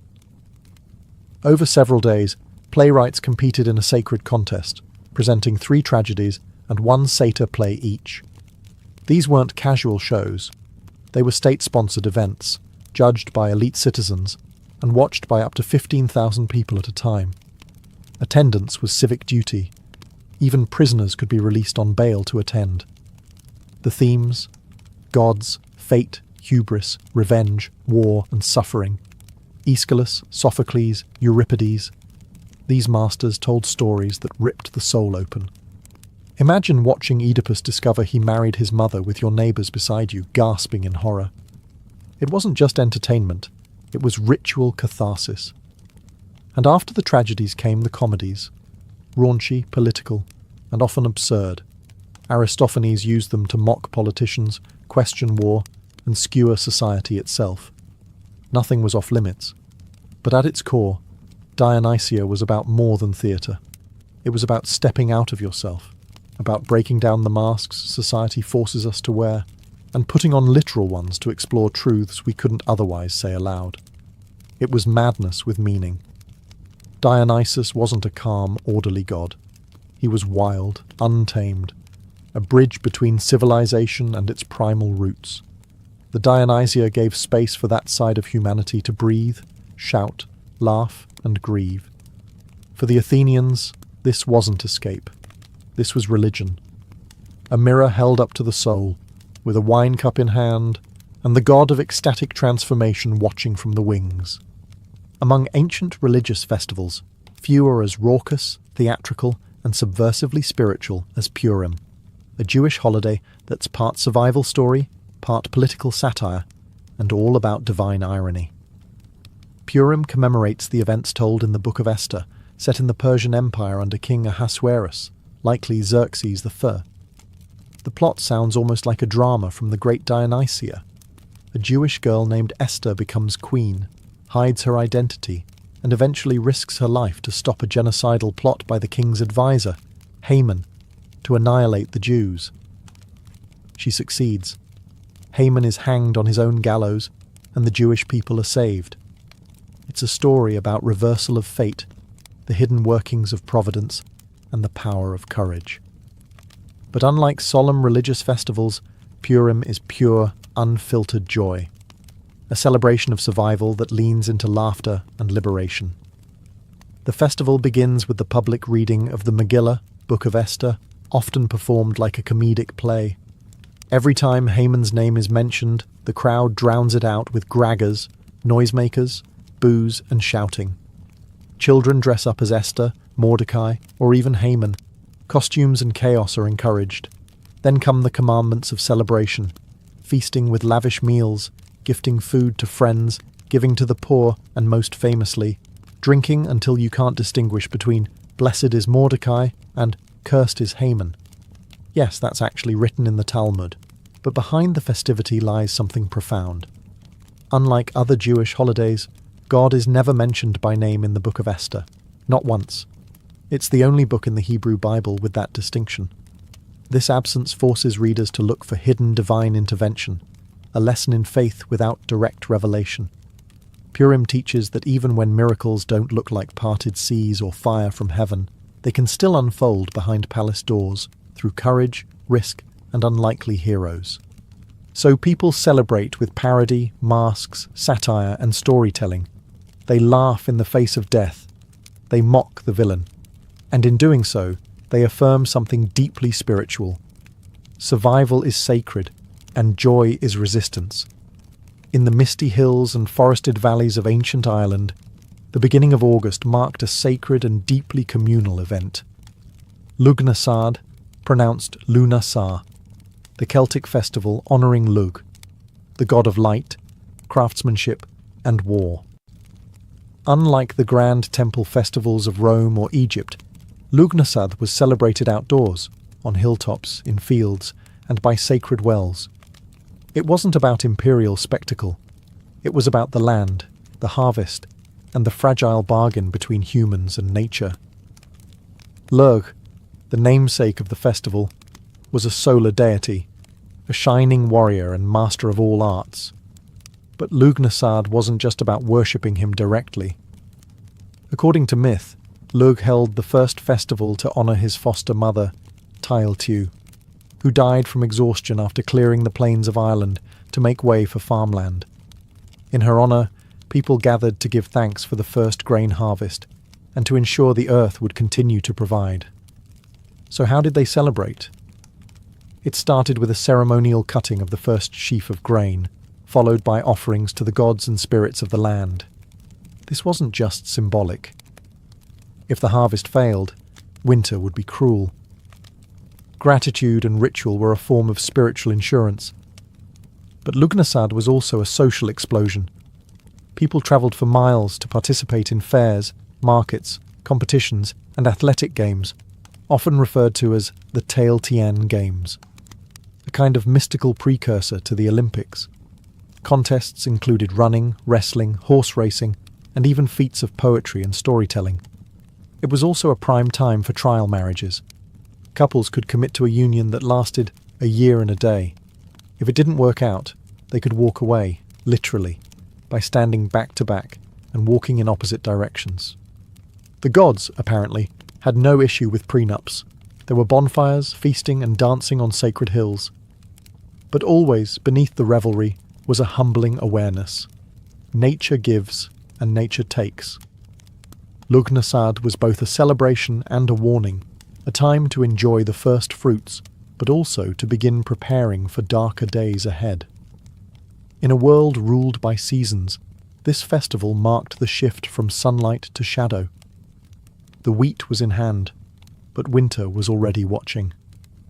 In the heart of the Indian subcontinent, as winter melts into spring, an explosion of colour, music, and fire erupts across villages, towns, and cities. It's loud, it's wild, it's sacred. This is Holi, one of the most joyful and symbolic festivals in ancient Hindu tradition. Known today for its clouds of coloured powder and water fights, Holi has deep religious and mythological roots. At its core, it celebrates the victory of good over evil, the arrival of spring, and the burning away of the old to make room for renewal. The festival begins the night before the colour, with Holika Dahan, the ceremonial bonfire. Its origins lie in the myth of Prahlada, a devout follower of the god Vishnu, and his demon father Hiranyakashipu, who demanded to be worshipped instead. When Prahlada refused, his father conspired to kill him by placing him on the lap of his sister Holika, who was immune to fire. But divine justice had other plans. Holika burned, and Prahlada emerged unharmed. Every year, Holika's effigy is burned in bonfires across India. The fire symbolises the destruction of ego, hatred, and evil, and the cleansing of the soul through light and heat. And then comes the colour. The next morning, the streets transform into a living kaleidoscope. People throw gulal, vibrant coloured powders, at each other, drench friends with coloured water, and dance to drums and flutes. It's impossible to stay clean or sombre, but this chaos is ritual chaos. Social boundaries collapse. Rich and poor, old and young, men and women, all become equals under layers of red, green, blue, and yellow. Enemies reconcile, strangers become companions. For one day, the world becomes unrecognisable, and beautifully so.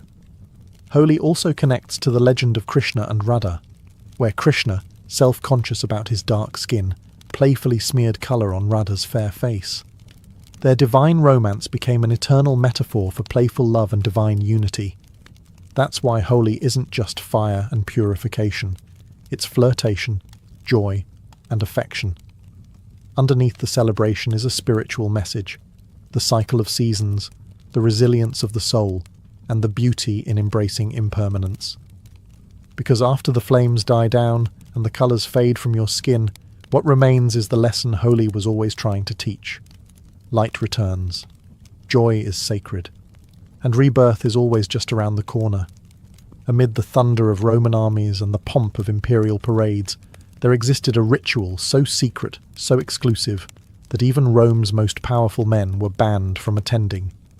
No senators, no priests, no emperors, only women.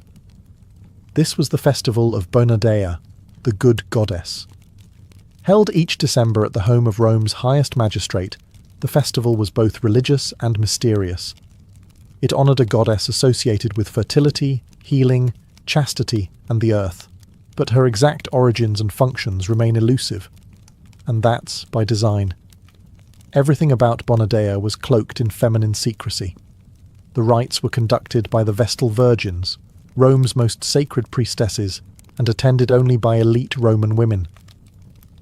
Men were strictly forbidden, not just from participating, but even from knowing the rituals. In fact, not even male historians knew what happened during the ceremony. What we do know comes from scandal. In 62 BCE, the festival exploded into public controversy. That year, Julius Caesar, then Pontifex Maximus, was hosting the rites in his home, as required, even though he couldn't attend. But his wife, Pompeia, was in charge of hosting the female-only celebration. Things took a turn when a reckless aristocrat named Publius Clodius Pulcher disguised himself as a woman and sneaked into the ceremony, allegedly to seduce Pompeia. He was caught. A trial followed, turning a private, sacred ritual into a public spectacle. Although Clodius was acquitted, likely through bribery, Caesar divorced Pompeia, famously declaring that Caesar's wife must be above suspicion.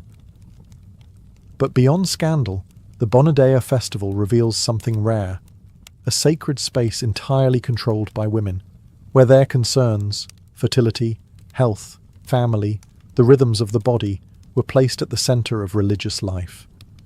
It was a moment when Rome's rigid patriarchy stepped aside, and the divine feminine reigned in secret. Wreaths of myrtle were banned, a symbol of Venus and, possibly, sexual love. Wine was disguised as milk.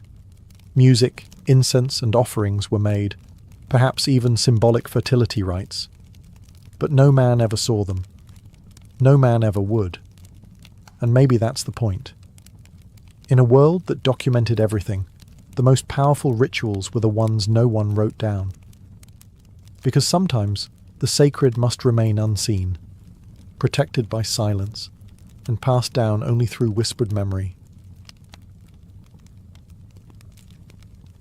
Long before it became a medieval obsession with turning lead into gold, alchemy began in the temples and tombs of ancient Egypt. But in Egypt, it wasn't called alchemy. It was known as chemia, meaning the black art, a reference not to anything sinister, but to the rich dark soil of the Nile Valley, known as Kemet, the Black Land. To the Egyptians, transformation wasn't just physical, it was sacred. It applied not only to matter, but to the soul. The ancient Egyptians were already masters of practical chemistry. They produced cosmetics, perfumes, glass, dyes, and metal alloys. They practiced advanced techniques in embalming, using resins, salts, and linen to preserve the body for eternity. But these weren't just medical procedures. These were rituals of transformation, performed with divine intent. Every act of mummification, every pigment ground into paint, was part of a cosmic process, the preparation of the body and soul for rebirth in the afterlife. In fact, death itself was seen as a kind of alchemical operation. Just as metals could be purified in fire, the soul of the dead had to be refined through trials in the underworld. The Book of the Dead, full of spells and incantations, acted like a guide for this spiritual transmutation. Central to Egyptian thought was the figure of Thoth, the ibis-headed god of wisdom, writing, and sacred knowledge. Later, when Greek and Egyptian cultures fused during the Ptolemaic period, Thoth was identified with the Greek god Hermes, creating the mythical sage Hermes Trismegistus, thrice great Hermes. He would become the legendary author of the Hermetic texts, mystical writings that laid the foundation for alchemy as a spiritual science. These texts spoke not just of material processes, but of divine unity, of the correspondence between the macrocosm and microcosm, as above, so below. In Egyptian alchemy, the transformation of matter was symbolic of the transformation of the soul. Turning base metals into gold was just a metaphor for turning an imperfect self into a purified being. So, when later alchemists in Greece and Europe searched for the philosopher's stone or eternal life, they were really carrying forward an ancient Egyptian idea. That true transformation doesn't begin in the lab. It begins in the heart. While Egypt gave alchemy its ritual soul, ancient Persia gave it a moral spine, a cosmic framework rooted in the eternal struggle between light and darkness. In the heart of the Persian Empire, long before medieval laboratories, the teachings of Zoroaster, Zarathustra, shaped a worldview where transformation was not only desirable, it was necessary. His dualistic vision split the universe into two opposing forces: Ahura Mazda, the god of light, truth, and order, and Angra Mainyu, the spirit of darkness and chaos. This wasn't just myth, it was metaphysics, and it deeply influenced alchemical thinking. Zoroastrians worshipped through fire, a living symbol of truth and divine illumination. In temples, sacred flames were never allowed to die. Fire purified, revealed, and transformed, just like the alchemist's furnace centuries later. Persians also developed advanced metalworking techniques. They were among the first to refine copper, silver, and gold, to smelt iron, and to experiment with alloys. Their artisans weren't just craftsmen. They were seen as initiates in a process of perfecting nature. Smelting ore into shining metal was viewed as an act of cosmic alignment, elevating raw, chaotic matter into something orderly and pure. Even the earliest Persian medicinal texts show traces of proto-alchemical ideas, lists of minerals, metals, plants, and their effects on the human body. They didn't just want to heal the body, they wanted to align it with the divine harmony of the universe. Later, Islamic scholars would preserve and expand on Persian alchemical ideas. But even in pre-Islamic times, we see the emergence of a powerful theme that would echo through alchemical traditions, from Arabia to Europe. That matter is not static, and that within every impure substance lies the seed of perfection. It's the same idea that would later inspire alchemists to transmute lead into gold, or the soul from base to divine. Persian thought, then, offered a moral alchemy, purification not just of elements, but of intention. Fire didn't simply melt metals, it burned away falsehood and revealed what was hidden. And in that hidden core, somewhere between smoke and spirit, Persian alchemists believed lay the divine spark that could change anything, even the self. If Egypt gave alchemy its sacred rites and Persia its moral framework, it was ancient Greece that tried to explain it all, with logic, geometry, and a touch of cosmic arrogance. Here, alchemy didn't vanish, it evolved. Greek thinkers took the mystical and chemical traditions of older civilizations and tried to make them make sense. But instead of crucibles and powders, they reached for philosophy. At the heart of Greek alchemical thought was the theory of four elements: earth, water, air, and fire, first proposed by Empedocles. These weren't just physical substances, they were fundamental principles of the universe, the Lego blocks of reality. Change, according to this view, was simply the rearrangement of these elements. Fire could become air, water could become earth, and all things were in a constant dance of transformation. Later philosophers like Plato added layers of meaning. He described matter as composed of perfect geometrical forms, tiny, invisible solids. In this version, alchemy became a quest not just for chemical reactions, but for harmony with the ideal world. Then came Aristotle, who altered everything. He proposed that all matter had four essential qualities: hot, cold, wet, and dry. By changing these qualities, you could change the substance itself. Lead was dry and heavy, gold was balanced and radiant. So if you could shift lead's properties, make it more noble, it could, in theory, become gold. Sound familiar? This idea of transmutation, changing one substance into another, became the cornerstone of all later alchemy. But the Greeks didn't stop at theory. In Hellenistic Alexandria, a melting pot of Egyptian mysticism, Greek philosophy, and Babylonian astronomy, alchemy as a practice finally began to take shape. Here, scholars and mystics recorded early recipes for dyes, perfumes, and metal alloys, but always wrapped in symbolic language. And it's here that the mythic figure of Hermes Trismegistus emerged, part Egyptian Thoth, part Greek Hermes, credited with writing the Hermetic Corpus. These texts spoke of purifying not just matter, but the soul, urging practitioners to seek divine union through inner transformation. To the Greeks, alchemy wasn't about making money. It was about understanding nature, mirroring the cosmos, and perfecting the self through the hidden laws of reality. And that made it not just science, but something dangerously close to divine power. In the bustling port city of Alexandria, alchemy found its true laboratory, not just of matter, but of ideas. Founded by Alexander the Great and ruled by the Ptolemies, Alexandria was where Greek rationalism, Egyptian ritual, Babylonian astrology, and Persian metaphysics collided in a swirling intellectual stew. At its heart was the great library of Alexandria, a beacon of ancient knowledge, where scrolls and scholars gathered from across the known world. Alchemy, in this environment, didn't just survive, it thrived. It was here that alchemy became both spiritual and practical, mystical and experimental. Egyptian temple rites merged with Greek natural philosophy. Babylonian star charts were studied alongside Greek medicine and Egyptian metallurgy. The result? A new kind of knowledge, half science, half sacrament. One of the earliest and most mysterious figures of Alexandrian alchemy was Mary the Jewess. She's credited with inventing some of the first alchemical apparatus, the bain-marie, a double boiler still used in kitchens today, the tribicos, a distillation device, and a system of vapour purification.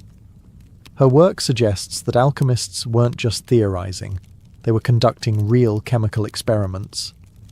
Another key figure was Zosimos of Panopolis, a 3rd-4th century CE alchemist, who left behind some of the earliest known writings on alchemy in Greek. But Zosimos didn't see alchemy as just physical. He wrote of dreams, visions, and spiritual purification. For him, turning lead into gold was a metaphor for turning the corrupted human soul into something divine. He described the alchemical vessel not just as a container for substances, but as a symbol of the body. The fire, the soul's inner torment, the vapour, the divine essence rising. His writings blurred the line between chemistry and mysticism, matter and metaphor. Alexandrian alchemists also leaned heavily on Hermeticism, the teachings of Hermes Trismegistus. As above, so below, they wrote. The microcosm reflects the macrocosm. Purify one, and you touch the other. In Alexandria, alchemy was no longer just about materials. It was about reality itself.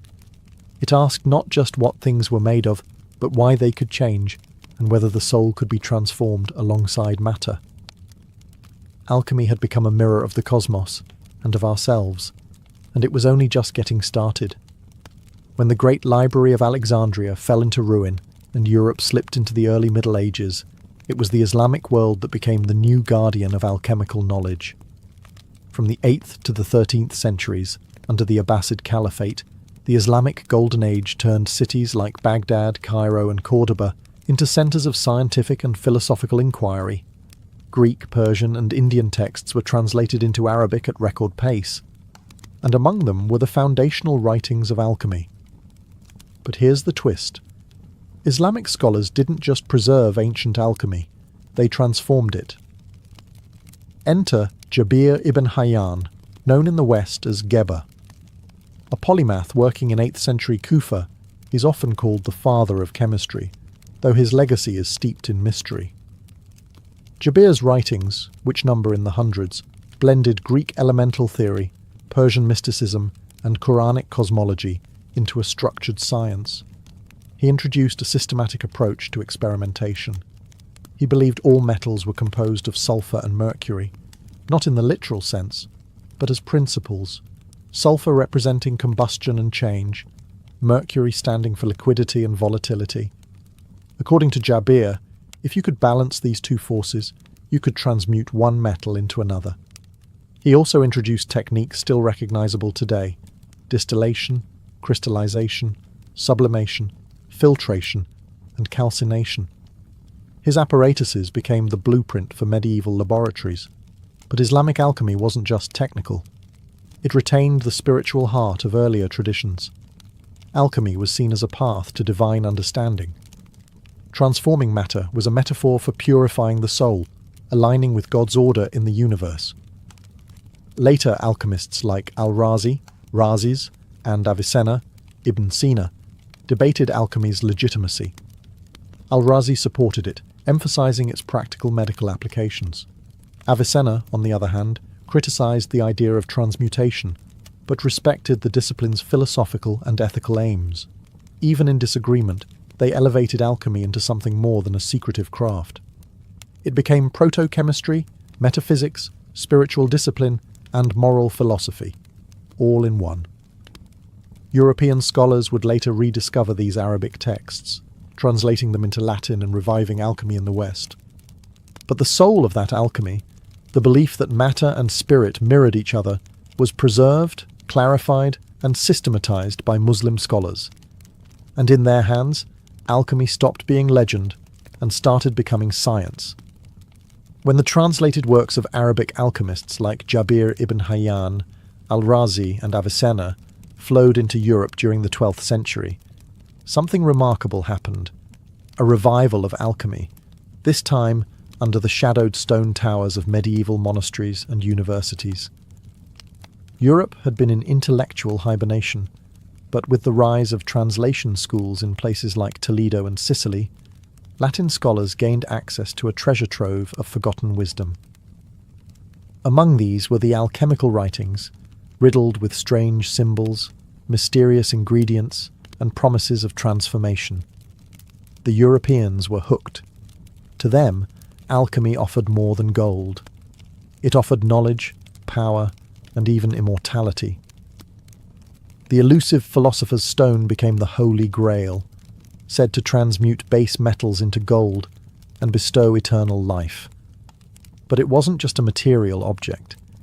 It symbolized the perfection of both matter and spirit. Medieval alchemists took this dual nature seriously. Figures like Albertus Magnus and Roger Bacon were both friars and experimental scientists. They believed that God had encoded the secrets of creation into the natural world, and that alchemy was a way to read that divine script.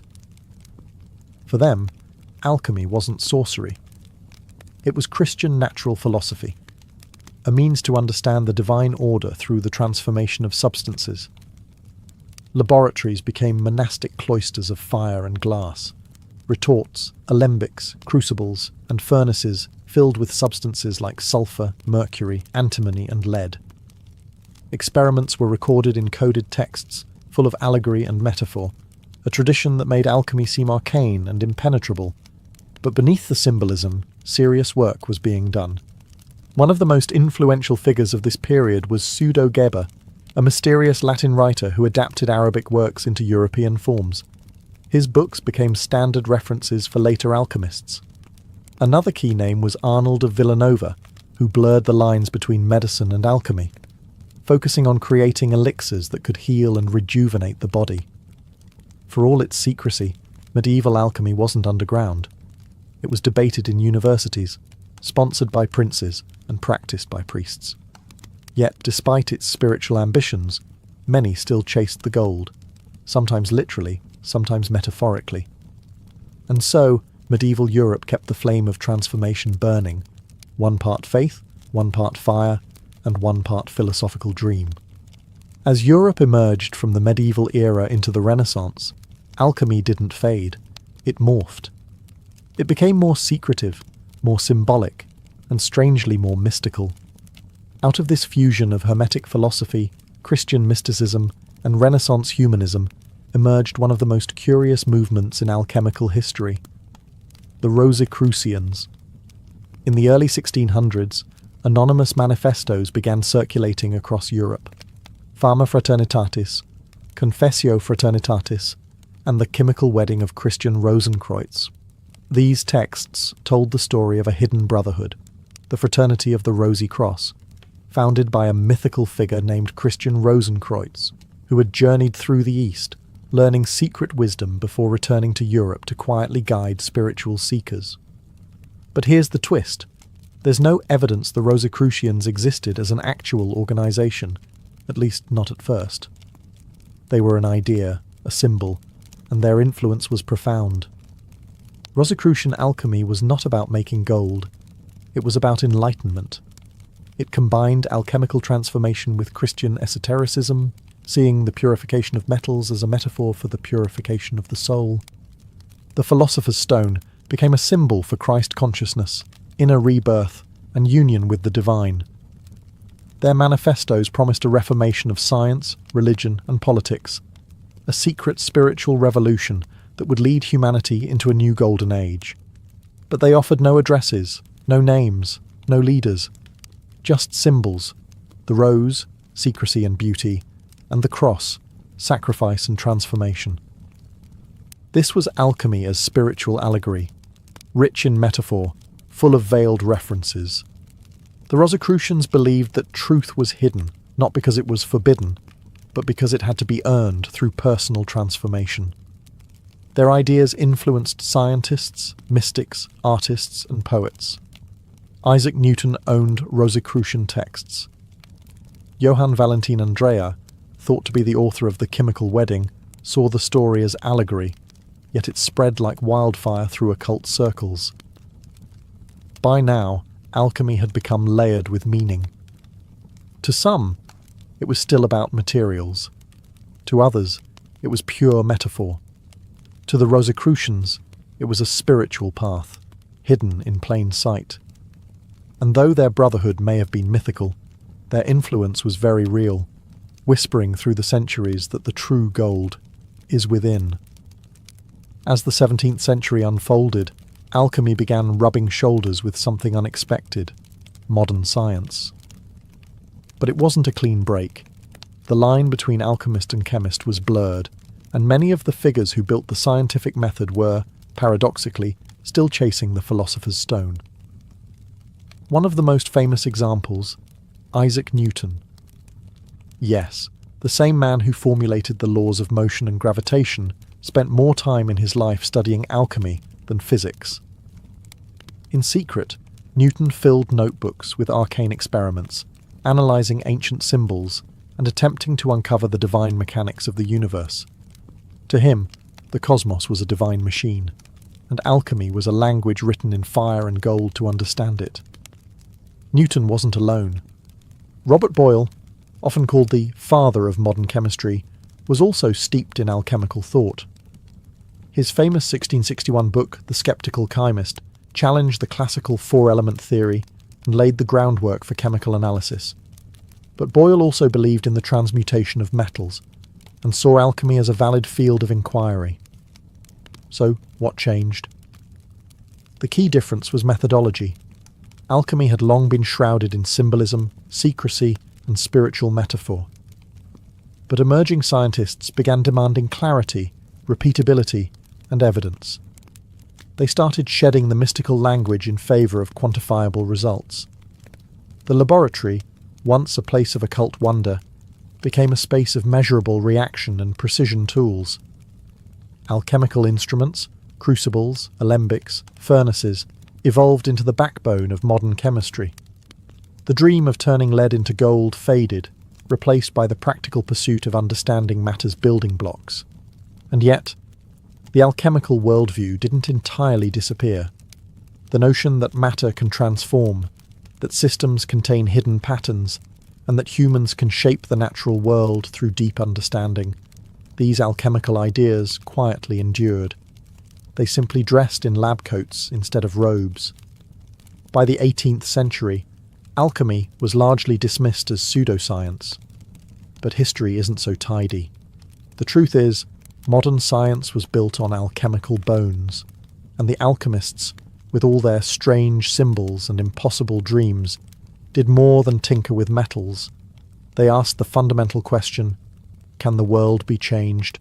And that question still drives science today. By the 19th century, alchemy had seemingly vanished, dismissed by rational thinkers as a quaint relic of pre-scientific superstition. But like mercury in a flask, its essence never truly disappeared.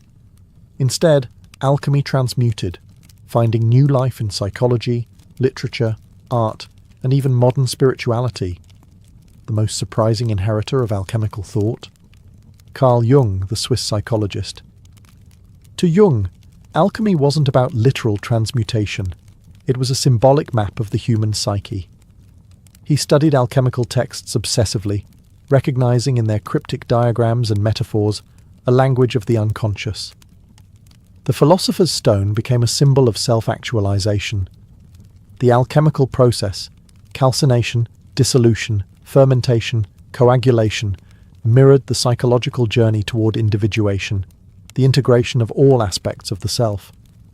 Alchemy, Jung believed, was the original therapy, a coded spiritual practice disguised as proto-chemistry. Its real aim wasn't to make gold, but to heal the soul. And in this sense, alchemy never stopped evolving. In literature, it lives on in works like Faust, The Alchemist, and countless fantasy stories where hidden knowledge, transformation, and redemption take centre stage.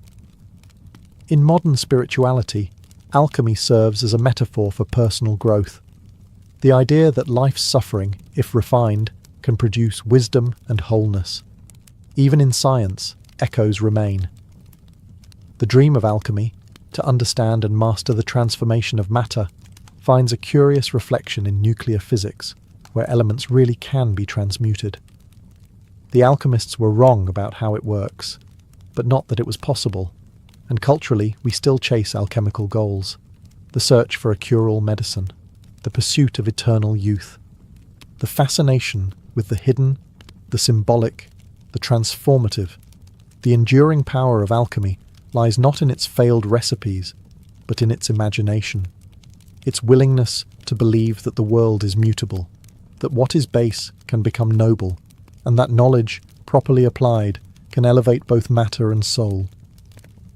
Alchemy didn't die. It simply changed form. It became chemistry. It became psychology. It became story. It became metaphor. And in some ways, it became you. Because every time you struggle, grow, suffer, refine, and emerge stronger, you're performing your own little alchemy. Not in gold, but in spirit. And that was always the real magic.